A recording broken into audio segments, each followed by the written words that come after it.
Bismillahirrahmanirrahim. Assalamualaikum warahmatullahi wabarakatuh. Pertama-tama, marilah kita panjatkan puji serta syukur kita kepada Allah Subhanahu wa Ta'ala yang telah mempertemukan kita pada presentasi hari ini. Serta salawat dan salam kepada Nabi Muhammad SAW. Nah, di sini kami dari kelompok 6 akan membahas atau mempresentasikan tentang bagan dan reaksi identifikasi kation golongan 5. Sebelum dimulai, mungkin kita perkenalan terlebih dahulu. Next. Oke. Nah, yang pertama ada Arif Yustiana, kemudian Fatimah Azahra, Ihwan Bagus Febrianto, dan saya sendiri Marsha Salsaulia. Mungkin sebelum kita membahas bagan golongan 5 itu, kita akan membahas prolog terlebih dahulu. Nah, mungkin bayangan presentasi hari ini akan seperti ini. Yang pertama adalah kita akan menjelaskan tentang kimia analitik dan kation. Kemudian kita akan menganalisis kation golongan 5. Kemudian bagan kation golongan 5. Dan kemudian identifikasi kation golongan 5 dan terakhir yaitu uji penegasan. Langsung saja kita mulai presentasinya. Oke, yang pertama adalah kimia analitik dan kation.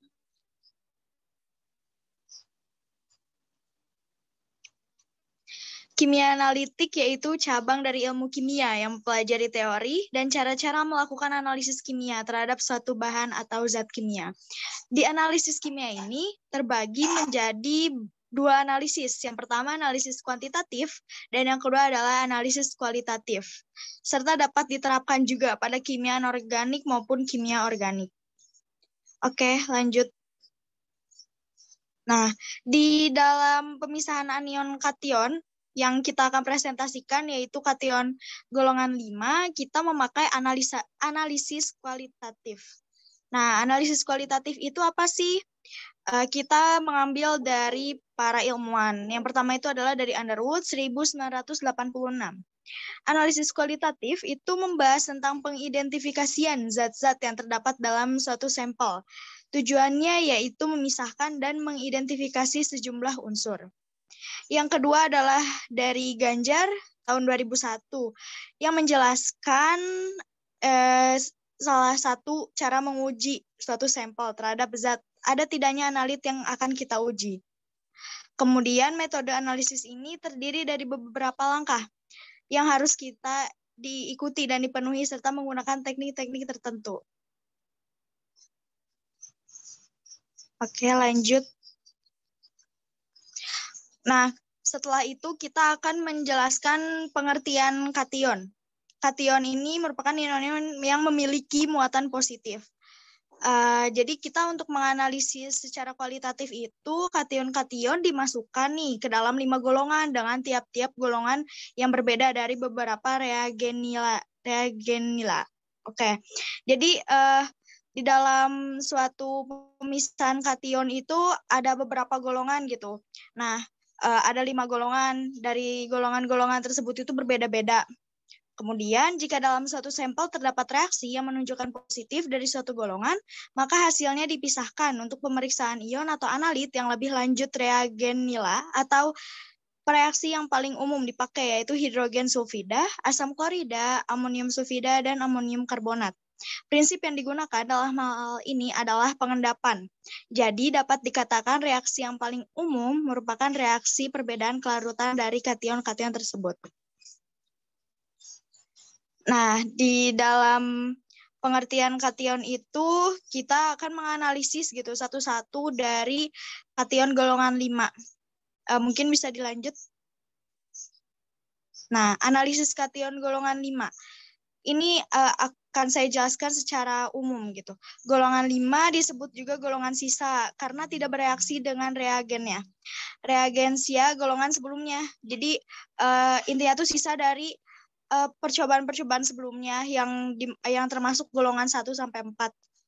Kemudian ion kation yang termasuk dalam golongan ini antara lain magnesium, natrium, kalium, dan amonium. Vogel 1990. Merupakan sisa pemisahan dari golongan 1, 2, 3, dan 4.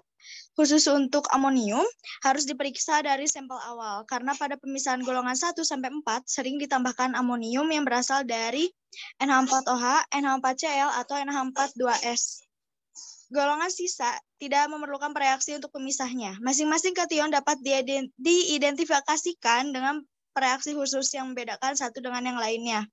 Kation-kation golongan 5, magnesium, natrium, kalium, dan amonium dapat diidentifikasikan satu persatu tanpa pemisahan pendahuluan. Nah, mungkin sekian penjelasan dari saya. Mungkin penjelasan analisis kation golongan 5 yang spesifikasinya akan dijelaskan oleh Fatimah Az-Zahra. Kepada Fatimah Az-Zahra dipersilahkan. Baik, terima kasih. Seperti yang telah dipaparkan sebelumnya, bahwa golongan 5 ini disebut juga dengan golongan sisa karena tidak bereaksi dengan reagensia golongan sebelumnya. Analisis kation golongan 5 ini sangat penting untuk kita pahami karena di dalam analisis ini terdapat ciri-ciri dari kation golongan 5 tersebut. Langsung saja, untuk yang pertama adalah magnesium yang mempunyai AR atau massa atom relatif 24,303. Magnesium adalah logam putih yang dapat ditempa dan dilihat, yang melebur pada suhu 650 derajat Celcius. Logam ini mudah terbakar dalam udara atau oksigen dengan mengeluarkan cahaya putih yang cemerlang, membentuk MgO dan beberapa Mg3N2. Logam ini perlahan-lahan terurai oleh air pada suhu biasa, tetapi pada titik didih, air bereaksi secara cepat. Dengan persamaan reaksinya, 1 molekul magnesium tambah 2 molekul H2O menjadi 1 molekul MgOH2 plus H2. Bisa diperhatikan bahwa di sini terdapat tanda panah ke atas dan ke bawah. Untuk tanda panah ke bawah ini menunjukkan terjadinya pengendapan. Jadi MgOH2 ini mengendap. Sedangkan yang ke atas ini melepaskan gas, berarti melepaskan gas hidrogen. Magnesium hidroksida, jika tak ada garam amonium, praktis tidak larut. Magnesium larut dengan mudah dalam asam, sebagaimana dalam persamaan reaksinya, yakni Mg plus H2 plus menjadi Mg2 plus H2. Magnesium ini membentuk kation bivalen Mg2 plus. Baik, selanjutnya adalah natrium. Natrium dengan AR 22,99. Natrium ini adalah logam putih perak yang lunak, yang melebur pada suhu 97,5 derajat Celcius. Natrium teroksidasi dengan cepat dalam udara lembab, maka harus disimpan terendam seluruhnya dalam pelarut nafta atau silena. Logam ini bereaksi keras dengan air, membentuk natrium hidroksida dan hidrogen, sebagaimana dalam persamaan reaksinya, yakni 2 molekul natrium tambah 2 molekul H2O menjadi 2 Na plus 2 OH- plus H2. Dalam garam-garamnya, natrium ini berada sebagai kation monovalen Na+. Garam-garam ini membentuk larutan yang tak berwarna, kecuali jika anionnya berwarna. Serta hampir semua garam natrium ini larut dalam air. Baik, selanjutnya adalah kalium dengan AR 39,098. Kalium adalah logam putih perak yang lunak, yang dapat melebur pada suhu 63,5 derajat Celcius, berubah dalam udara kering, tetapi dengan cepat teroksidasi dalam udara yang lembab menjadi tertutup dengan suatu lapisan biru. Logam ini menguraikan air dengan dahsyat sambil melepaskan hidrogen dan terbakar dengan nyala lembayung. Sebagaimana persamaan reaksinya, 2K plus 2H2O menjadi 2K plus plus 2OH- plus H2. Garam-garam kalium ini mengandung kation monovalen K+. Garam-garam ini biasanya larut dan membentuk larutan yang tak berwarna, kecuali bila anionnya berwarna. Baik, selanjutnya adalah ion amonium atau NH4+, yang memiliki Mr 18,038. Ion-ion amonium ini diturunkan dari amonia atau NH3 dan hidrogen H+. Ciri-ciri khas dari ion ini serupa dengan ciri khas ion logam alkali. Dengan elektrolisis memakai katode dari merkurium, dapat dibuat amonium amalgam yang mempunyai sifat-sifat serupa dengan amalgam dari natrium atau kalium. Garam-garam amonium umumnya adalah senyawa-senyawa yang larut dalam air dengan membentuk larutan yang tak berwarna, kecuali bila anionnya berwarna. Dengan pemanasan,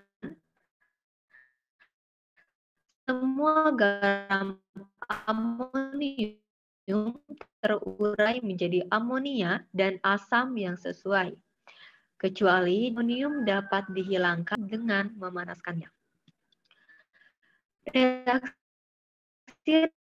Reaksi ion amonium ini umumnya serupa dengan reaksi kalium kedua ion tersebut. Hampir analisis kation golongan 5. Selanjutnya saya serahkan kembali kepada moderator. Oke, terima kasih Fatima Az-Zahra yang telah mempresentasikan tentang analisis golongan kation 5. Mungkin pembahasan selanjutnya akan dijelaskan oleh Aib, yaitu analisis bagan. Kepada Arif Yustiana dipersilahkan. Baik, terima kasih kepada moderator. Selanjutnya yang akan kita bahas yaitu mengenai penganalisaan kation golongan 5 dengan prosedur, yaitu yang pertama filtrat dari golongan sebelumnya diuapkan sampai hampir kering ataupun bahkan sampai kering, dan dipastikan jika terdapat endapan berarti menandakan ada lebih dari beberapa kation. Kemudian encerkan dengan Aquades kurang lebih 3-4 mili. Langkah yang kedua, dipisahkan antara residu yang terbentuk tadi dan filtrat dengan cara disaring. Residu yang digunakan untuk penyelidikan kation atau ion Mg2+, filtratnya digunakan untuk penyelidikan Na+ dan K+, kecuali NH4+ diselidiki langsung dari sampel yang bersangkutan. Berikut ini adalah bagan pemisahan golongan 5. Akan saya jelaskan, yaitu yang langkah yang pertama itu tadi filtrat dari golongan sebelumnya itu diuapkan sampai kering, kemudian ditambahkan dengan air atau Aquades 3-4 mili, lalu dipisahkan antara residu dan filtrat. Residu ini digunakan untuk menganalisis Mg2+, yaitu dengan cara residunya dilarutkan dengan HCl encer, lalu ditambahkan air, kemudian dibagi menjadi 2 larutan. Tujuannya untuk menganalisis kation Mg2+-nya secara maksimal. Langkah filtrat yang pertama itu ditambahkan dengan larutan oksina, larutan CH3COH, larutan NH4OH, larutan NH4Cl, lalu larutan regensia oksina amoniakal, kemudian dipanaskan. Jika memang terdapat ion Mg2+, maka akan terbentuk endapan kuning yaitu Mg oksina. Filtrat yang kedua, larutan ditambahkan larutan magneson, kemudian ditambahkan larutan NaOH. Jika memang terdapat ion Mg2+, maka akan terbentuk endapan biru Mg magneson. Sedangkan filtrat yang tadi di awal itu kemudian dibagi menjadi 2. Filtrat yang pertama itu untuk menganalisis ion Na+, filtrat yang kedua digunakan untuk menganalisis ion kalium. Filtrat yang pertama ditambahkan dengan uranil magnesium asetat. Jika memang terdapat ion Na, maka akan terbentuk endapan kristalin kuning. Kemudian filtrat yang kedua ditambahkan dengan natrium kobalt nitrit, kemudian ditambahkan dengan CH3COH. Jika terdapat ion K+ atau kalium, maka akan terbentuk endapan kuning.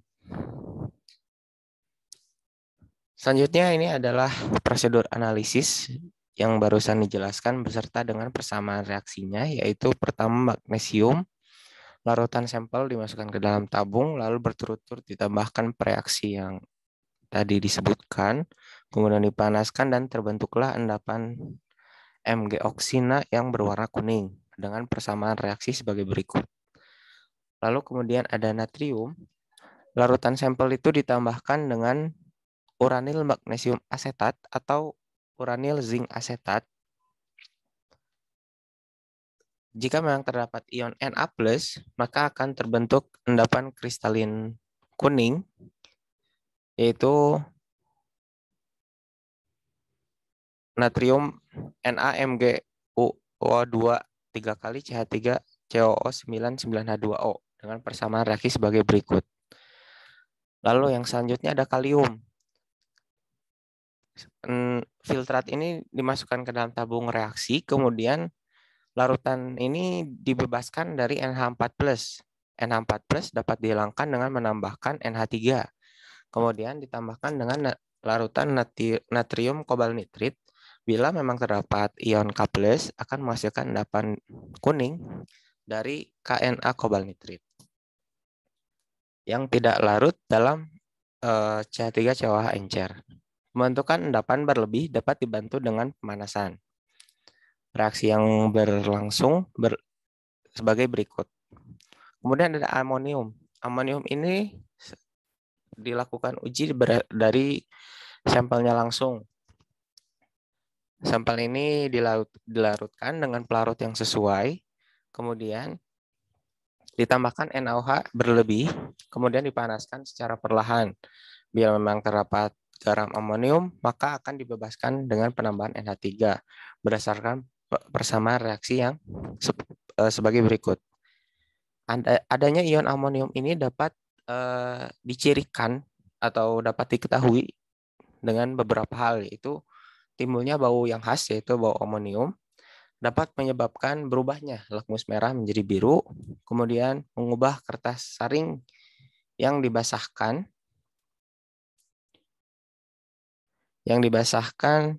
larutan merkurium 1 nitrat menjadi hitam, kemudian kertas saring yang dibasahi larutan mangan 2 klorida dan hidrogen peroksida berubah menjadi warna coklat. Untuk penjelasan selanjutnya saya serahkan kepada moderator. Baik, terima kasih kepada Arif Yustiana yang telah menjelaskan analisis golongan 5, kemudian penjelasan tentang bagan atau tabel dari pemisahan kation golongan 5, kemudian prosedurnya juga. Selanjutnya, pembahasan selanjutnya itu masih tentang analisis golongan 5 lagi ya. Kemudian uji penegasan yang akan dijelaskan oleh Ihwan Bagus. Kepada Ihwan dipersilahkan. Terima kasih moderator. Jadi di sini saya akan menjelaskan tentang identifikasi kation golongan 5. Yang pertama itu ada ion magnesium 2+. Pertama-tama kita tambahkan dengan amonia encer, itu menghasilkan endapan putih seperti gelatin yang larut dalam larutan garam amonium. Lalu ditambahkan dengan natrium hidroksida membentuk endapan putih yang sukar larut dalam natrium hidroksida berlebih. Lalu kita tambahkan lagi dengan amonium karbonat membentuk endapan putih, dan ditambahkan lagi dengan natrium karbonat tetap membentuk endapan putih. Lalu pada penambahan di natrium hidrogen fosfat dan larutan buffer membentuk endapan putih hablur, reaksi kristal dapat dilihat secara mikroskopi. Pada penambahan amonium klorida dan amonium hidroksida sampai bersifat basa, lalu ditambahkan di sodium fosfat terbentuk endapan putih. Lalu pada penambahan reaksi titan yellow dan natrium hidroksida terbentuk endapan merah. Yang kedua ada ion kalium. Pada reaksi nyala dengan kawat nikrom menghasilkan warna ungu. Lalu pada penambahan 1 tetes asam perklorat pekat membentuk endapan putih. Lalu pada penambahan asam pikrat membentuk endapan kuning. Reaksi kristal dapat dilihat secara mikroskopi, terlihat kristal jarum panjang kuning. Lalu pada penambahan triple nitrit membentuk endapan hitam. Reaksi kristal dapat dilihat secara mikroskopi, terlihat kristal kubus atau kotak atau bujur sangkar berwarna hitam. Lalu yang ketiga ada ion natrium. Pada reaksi nyala dengan kawat nikrom menghasilkan warna kuning stabil. Lalu pada penambahan asam pikrat pekat dapat dilihat secara mikroskopi membentuk kristal jarum-jarum halus. Lalu pada ion amonium, penambahan natrium hidroksida dan dididihkan dapat mengubah warna kertas lakmus merah basah menjadi biru, berbau khas dan memberi kabut putih pada sebatang pengaduk yang dibasahi HCl pekat. Lalu dengan reaksi Nessler dan KOH atau NaOH terbentuk endapan kuning coklat. Jika belum terlihat jelas, dapat ditambahkan lagi KOH dan NaOH berlebih. Lalu pada uji penegasan, yang pertama, siapkan reaksi-reaksi spesifik untuk uji golongan 5. Yang kedua, masukkan NaOH2N ke dalam tabung reaksi lalu dipanaskan. Yang ketiga, amati perubahan yang terjadi, ion kalium dan natrium tidak bereaksi, sedangkan ion magnesium akan membentuk endapan putih dan ion amonium akan mengubah lakmus merah menjadi biru. Lalu, masukkan reaksi yang lain seperti asam perklorat ke dalam tabung reaksi. Amati perubahan yang terjadi. Ion kalium akan membentuk endapan putih, sedangkan ion natrium, magnesium, dan amonium tidak bereaksi. Lalu, masukkan reaksi yang lain seperti Na2CO3 ke dalam tabung reaksi. Amati perubahan yang terjadi. Ion kalium, natrium, dan ion amonium tidak bereaksi, sedangkan ion magnesium akan membentuk endapan putih. Lalu, lakukan uji nyala dengan banzen menggunakan OC bulat. Amati perubahan terjadi, ion magnesium dan amonium tidak terjadi perubahan warna, sedangkan ion kalium akan berwarna ungu dan ion natrium akan berwarna kuning keemasan. Kurang lebih penjelasan dari saya kembalikan kepada moderator. Terima kasih. Terima kasih kepada Iwan Bagus yang telah menjelaskan tadi ya analisis kation golongan 5, tanda-tandanya, kemudian uji penegasan. Nah, dapat disimpulkan bahwa presentasi yang kita sampaikan yaitu dalam suatu pemisahan antara anion dan kation. Di dalam kation tersendiri itu ada terbagi beberapa golongan. Yang pertama golongan 1, 2, 3, 4, sampai 5. Nah, di dalam golongan 5 pun itu pun ada tahap proses untuk mengetahui kation mana yang ada terdapat di dalam larutan yang akan diuji coba. Nah, mungkin sekian penjelasan dari kami. Semoga apa yang kami jelaskan, apa yang kami presentasikan akan dimengerti oleh teman-teman sekalian, akan menjadi ilmu yang bermanfaat di kemudian hari. Amin. Dan mungkin dari kami pamit undur diri. Mohon maaf bila banyak kesalahan atau typo-typo gitu sedikit. Terima kasih sekali lagi. Wabil topik wa hidayah. Wassalamualaikum warahmatullahi wabarakatuh.